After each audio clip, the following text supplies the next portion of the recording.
Assalamualaikum warahmatullahi wabarakatuh. Halo semuanya, perkenalkan, nama aku Maharani Aprilia Larissa. Saya ada di kelas 2E PGS NPM 2014 06 02 47. Saya berasal dari Universitas Nusantara PGRI Kediri. Halo teman-teman, pada video kali ini kita belajar pada bidang fisika. Nah, untuk materi pertama kita belajar mengenai pesawat sederhana. Kalian tahu nggak sih apa itu pesawat sederhana? Pesawat sederhana adalah semua alat bantu yang susunannya sederhana dan dapat memudahkan pekerjaan manusia. Nah, pesawat sederhana terdiri atas tuas, katrol, bidang miring, dan roda berporos. Nah, agar lebih jelasnya lagi, kita bahas satu-satu mengenai pesawat sederhana. Nah, untuk yang pertama, kita belajar mengenai tuas atau pengukit. Tuas atau pengukit dapat kita bedakan menjadi 3 jenis, yaitu tuas jenis pertama, tuas jenis kedua, dan tuas jenis ketiga. Nah, untuk tuas jenis 1 yaitu tuas dengan titik tumpu berada di antara titik beban dan titik kuasa. Contohnya, pemotong kuku, gunting, penjepit jemuran, dan tang. Yang kedua, tuas jenis 2. Tuas jenis 2 yaitu tuas dengan titik beban berada di antara titik tumpu dan titik kuasa. Nah, contohnya gerobak roda 1, alat pemotong kertas, alat pemecah kemiri. Yang selanjutnya tuas jenis 3. Tuas jenis 3 yaitu tuas dengan titik kuasa berada di antara titik tumpu dan titik beban. Contohnya sekup.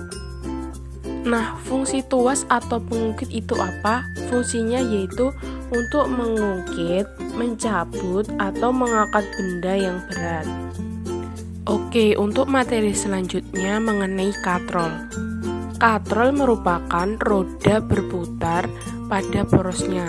Nah, biasanya pada katrol juga terdapat tali atau rantai sebagai penghubungnya. Berdasarkan cara kerjanya, katrol merupakan jenis pengukit karena memiliki titik tumpu kuasa dan beban. Nah, katrol juga dapat dibedakan menjadi 3, yaitu katrol tetap, katrol bebas, dan katrol majemuk, di mana setiap katrol memiliki cara kerja yang hampir sama namun memiliki fungsi yang berbeda-beda. Nah, untuk mengetahui cara kerja katrol, kita bisa membuatnya sendiri di rumah dengan alat-alat yang sederhana, seperti pada contoh berikut ini. Oke, yang selanjutnya ada bidang miring. Bidang miring merupakan salah satu jenis pesawat sederhana yang digunakan untuk memindahkan benda dengan lintasan yang miring. Nah, prinsip bidang miring banyak diterapkan dalam kegiatan sehari-hari, seperti pembuatan tangga yang bertingkat-tingkat atau berkelok-kelok, pembuatan jalan berkelok-kelok, dan lain-lain. Selain itu, prinsip bidang miring juga banyak diterapkan di berbagai alat dapur dan perkakas, seperti pisau, kapak, alat pahat, cutter, ulir pada skrup. Nah, keuntungan mekanik bidang miring bergantung pada panjang landasan bidang miring dan tingginya. Semakin kecil sudut kemiringan bidang, maka semakin besar keuntungan mekanisnya atau semakin kecil gaya kuasa yang harus dilakukan. Oke, setelah kita belajar mengenai tuas, katrol, bidang miring, nah untuk materi selanjutnya kita belajar mengenai roda berporos. Nah, kalian tahu nggak sih apa itu roda berporos? Roda berporos merupakan roda yang dihubungkan dengan sebuah poros yang dapat berputar bersama-sama. Nah, roda berporos merupakan salah satu jenis pesawat sederhana yang dapat ditemukan pada alat-alat seperti setir mobil, setir kapal, roda sepeda, roda kendaraan bermotor, dan gerinda. Nah, untuk prinsip kerja roda berporos adalah Gaya kuasa biasanya bekerja pada roda yang besar. Nah, gaya beban bekerja pada roda yang kecil. Nah, jadi untuk kesimpulan mengenai pesawat sederhana yaitu pesawat sederhana merupakan semua alat bantu yang susunannya sederhana dan dapat memudahkan pekerjaan manusia. Pesawat sederhana terdiri dari tuas atau pengukit, katrol, bidang miring, dan roda berporos, di mana setiap jenis pesawat sederhana memiliki prinsip kerja dan keuntungan yang berbeda-beda dari setiap jenisnya. Oke, setelah kita belajar mengenai pesawat sederhana, untuk materi selanjutnya kita belajar mengenai cahaya dan indera penglihat. Oke, yang pertama mengenai cahaya. Apa sih cahaya? Cahaya merupakan salah satu gelombang elektromagnetik, suatu gelombang yang tidak memerlukan medium sebagai media perambatnya. Selain itu, cahaya juga memiliki sifat-sifat umum, di antaranya cahaya dapat menembus benda bening atau transparan. Selanjutnya, cahaya dapat merambat lurus. Cahaya juga dapat dipantulkan dan dapat dibiaskan. Oke, agar lebih jelasnya mengenai sifat-sifat cahaya, kita bisa melakukan praktikum di rumah dengan menggunakan alat yang seadanya. Nah, seperti contoh berikut ini. Nah, contoh pertama mengenai cahaya merambat lurus. Nah, yang kedua mengenai benda tembus cahaya dan benda tidak tembus cahaya. Yang ketiga mengenai penguraian cahaya putih menjadi berbagai warna pelangi. Oke, jadi kesimpulan mengenai cahaya yaitu pada semua praktikum yang telah dilakukan terbukti bahwa cahaya memiliki sifat merambat lurus, dapat dipantulkan, dapat dibiaskan, dan dapat menembus benda bening atau tipis. Oke, setelah kita belajar mengenai cahaya dan indera penglihat, untuk materi selanjutnya kita belajar mengenai benda dan sifatnya. Nah, pada dasarnya terdapat 3 macam wujud benda, yaitu benda padat, benda cair, dan benda gas, di mana setiap benda mempunyai sifat-sifat tertentu yang dapat kita pelajari. Nah, sifat benda ada yang berlainan satu sama lain dan ada pula yang sama. Selain wujud benda, ada juga perubahan wujud benda, di mana perubahan wujud benda pada dasarnya dapat kita bedakan menjadi 2, yaitu perubahan secara fisika dan perubahan secara kimia. Nah, apa sih perubahan fisika? Perubahan fisika merupakan perubahan pada saat yang tidak menghasilkan zat jenis baru. Nah, untuk ciri-ciri perubahan fisika yaitu tidak terbentuk zat jenis baru. Yang kedua, zat yang berubah dapat kembali ke bentuk semula. Hanya diikuti perubahan sifat fisika saja. Nah, perubahan sifat fisika yang tampak adalah perubahan bentuk, ukuran, wujud, dan warna. Untuk contoh perubahan secara fisika yaitu peristiwa perubahan wujud zat seperti menguap, mengembun, mencair, membeku, menyublim, dan mengkristal. Nah, ada juga proses pelarutan. Selain itu, beras yang ditumbuk menjadi tepung.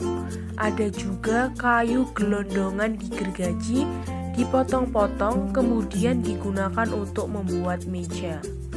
Sedangkan perubahan kimia adalah perubahan pada zat yang menghasilkan zat baru.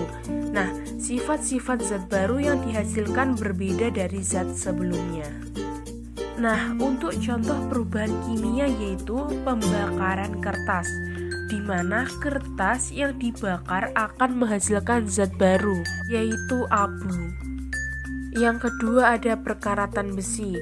Nah, besi yang mengalami perkaratan menghasilkan zat baru, yaitu karat. Nah, untuk lebih jelasnya lagi mengenai sifat pada benda, kita bisa melakukan praktikum di rumah dengan menggunakan bahan-bahan yang sederhana dan sudah tersedia. Nah, untuk yang pertama, kita mengamati mengenai sifat benda padat. Kita bisa mengambil sebuah batu yang kita jatuhkan di atas plastisin. Yang kedua, mengenai sifat benda cair. Di sini kita bisa meniup sebuah balon karet sampai menggelembung besar. Nah, kemudian balon tersebut kita masukkan pada baskom yang sudah berisi air, kemudian ditekan dengan satu tangan dari atas. Nah, yang selanjutnya mengamati mengenai sifat benda gas. Di sini kita bisa menyediakan 2 balon karet, kemudian kita tiup. Nah, setelah itu kedua balon tersebut kita ikat pada ujung-ujungnya menggunakan lidi dan benang. Nah, selanjutnya kita tentukan titik tengah atau titik keseimbangan dari kedua balon tersebut. Setelah itu kita tusuk salah satu balon menggunakan jarum atau peniti. Nah, seperti contoh gambar berikut ini. Oke, untuk kegiatan selanjutnya yaitu kita melakukan pengamatan perubahan fisika. Nah, untuk pengamatan pertama, kita mengamati tentang benda padat menjadi cair. Nah, di sini kita bisa menggunakan bahan yaitu menggunakan es batu yang kita letakkan ke dalam mangkok atau cawan petri. Setelah itu kita biarkan sampai es tersebut meleleh. Nah, yang kedua mengenai benda cair menjadi gas. Di sini kita bisa mengoleskan minyak kayu putih pada tangan kita. Nah, selanjutnya kita biarkan beberapa menit. Oke, untuk selanjutnya yaitu ketiga mengenai benda cair menjadi padat. Di sini kita bisa melakukan praktikum yaitu dengan mengambil air lalu kita masukkan ke dalam mangkok plastik. Setelah itu kita masukkan ke dalam freezer dan amati setelah 30 menit. Setelah melakukan praktikum mengenai pengamatan perubahan fisika, untuk selanjutnya kita melakukan kegiatan praktikum mengenai pengamatan perubahan kimia. Nah, untuk perubahan kimia, kita bisa mengambil selembar kertas kemudian kita bakar. Oke, setelah kita belajar mengenai benda dan sifatnya, untuk materi selanjutnya kita belajar mengenai magnet dan listrik. Nah, apa sih itu magnet? Magnet adalah benda yang memiliki kemampuan menarik benda-benda lain yang ada di sekitarnya. Nah, magnet dapat dikelompokkan berdasarkan bentuk atau kejadiannya. Dari segi kejadiannya, magnet dikelompokkan dalam 2 macam, yaitu magnet alam dan magnet buatan. Nah, untuk berdasarkan sifat kemagnetannya, benda digolongkan menjadi 2, yaitu benda magnetik dan benda non-magnetik. Benda magnetik adalah benda yang dapat ditarik kuat oleh magnet, sedangkan benda non-magnetik adalah benda yang tidak dapat ditarik oleh magnet. Selain itu, magnet juga memiliki bentuk-bentuk lainnya, yaitu seperti magnet batang, magnet ladam, magnet jarum, magnet silinder, dan magnet cincin. Nah, untuk lebih jelasnya lagi mengenai benda magnetik dan benda non-magnetik, kita bisa melakukan pengamatan di rumah dengan menggunakan benda-benda yang ada di sekitar kita. Nah, bagaimana caranya kita mengetahui benda tersebut bersifat magnetik atau non-magnetik? Caranya yaitu dengan menyebarkan macam-macam benda di atas meja, baik yang terbuat dari logam maupun yang bukan logam. Setelah itu, dekatkan magnet pada benda-benda tersebut satu persatu. Nah, kita amati mana benda yang sifatnya magnetik dan benda non-magnetik. Oke, untuk selanjutnya membahas mengenai listrik. Nah, dalam kehidupan sehari-hari, pasti semua orang membutuhkan adanya listrik. Arus listrik terjadi karena adanya perpindahan muatan-muatan listrik, di mana listrik dapat kita bedakan menjadi dua, yaitu listrik statis atau listrik tidak mengalir, dan listrik dinamis, listrik mengalir. Nah, ada juga benda-benda yang mudah atau sulit menghantarkan listrik. Nah, untuk contoh bahan-bahan yang sulit menghantarkan listrik yaitu plastik, karet, dan kaca, di mana bahan tersebut sering kita sebut dengan nama isolator karena sifatnya yang tidak dapat mengisolasi listrik dari benda-benda lain. Nah, ada juga benda yang dapat menghantarkan listrik yaitu benda konduktor, contohnya tembaga, aluminium, timah, seng, besi, dan lain-lainnya. Oke, untuk lebih jelasnya lagi mengenai listrik statis dan listrik dinamis, kita bisa melakukan percobaan di rumah.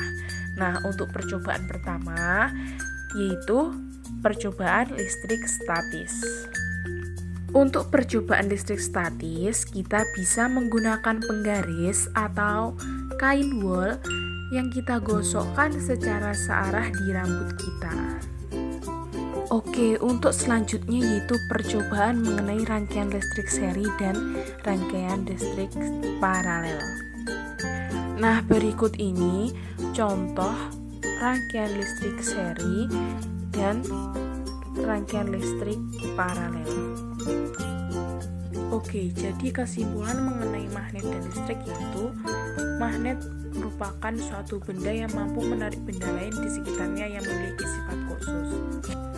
Selain itu, kita bisa membedakan antara benda magnetik dan benda non-magnetik.